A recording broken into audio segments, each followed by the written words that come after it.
Hi hello friend, দেখো আমি কি বানাচ্ছি। একটা ছোলার ডালের রেসিপি তোমার সাথে শেয়ার করছি। খুব সুন্দর লাগে খেতে এইভাবে বানালে। এই যে লাউ কেটে রেখেছি, দেখো কত বড় বড় করে ডুমডুম করে কেটে রেখেছি। ছোলার ডাল গরম জলে ভিজিয়ে রেখেছি, তুলে দিয়েছি জল থেকে। গরম মশলা, তেজপাতা, লঙ্কা, টমেটো কুচি রেখেছি, আর জিরে আছে, নুন, হলুদ।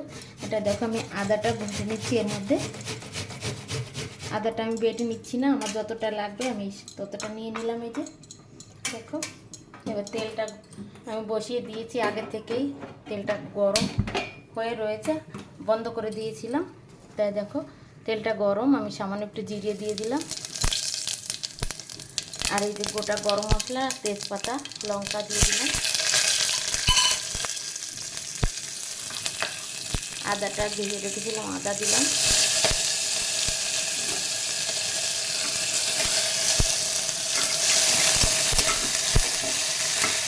এটা সামান্য একটু নেড়ে নিলাম।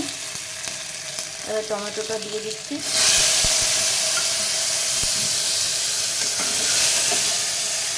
লাউটা দিয়ে দিচ্ছি।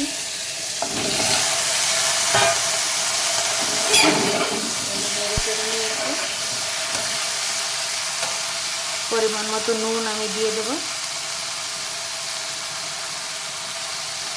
হলুদ,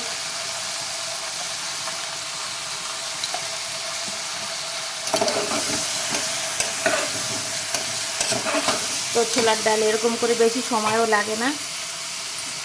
নেড়ে চেড়ে ডালটা দিয়ে দিলাম। এই যে ডালটা ভিজিয়ে নিলে অনেকটা কম সময়ের মধ্যে হয়ে যায়।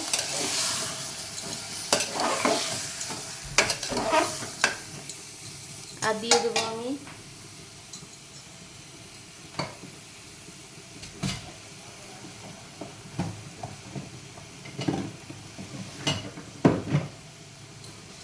সামান্য একটু চিনি দিয়ে দেবো আমি স্বাদের জন্য। তো ডালের রেসিপিটা এটাই হচ্ছে বন্ধু। এবার নেড়ে চেড়ে পরিমাণ মতো জল দিয়ে আমি রেখে দেবো। একটা সিটি হয়ে গেলে 10 মিনিট রেখে দেবো, তারপর বন্ধ করব। দেখো বন্ধুরা, ডালটা কি হয়েছে দেখছি। হাওয়াটা বেরিয়ে গেছে, দেখেছো? স্টিমটা না বেরোলে খোলা যায় না। দেখো কত সুন্দর ডালটা হয়েছে। দেখো একদম গলেও যায়নি, আবার সিদ্ধ হয়েছে সুন্দর মতনই। দেখো 10 মিনিট রেখে দিয়ে একটা সিটি বেজেছে, 10টা মিনিট রেখেছি, তারপর বন্ধ করে রেখেছি। স্টিমটা বেরিয়ে গেছে, এখন খুলে দিলাম।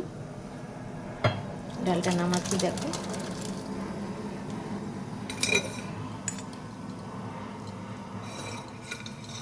বন্ধুরা, তোমাদের দেখিয়ে দিলাম ছোলার ডালটা কিভাবে খুব জলদি বানানো হবে। এর উপর দিয়ে একটু ধনেপাতা দিলে আরও বেশি ভালো হয়, কিন্তু ধনেপাতাটা আমার হাজবেন্ড পছন্দ করে না, তাই। ঠিক আছে বন্ধুরা, তো ছোলার ডালের রেসিপিটা তোমাদের দেখিয়ে দিলাম। লাউ দিয়ে বানিয়েছি। দেখো লাউটা কিন্তু গলেও একদম যায়নি, আবার সিদ্ধ হয়ে গিয়েছে। তো ঠিক আছে, তোমরা এরকম বানিয়ে খাবে। ঠিক আছে, বাই বাই।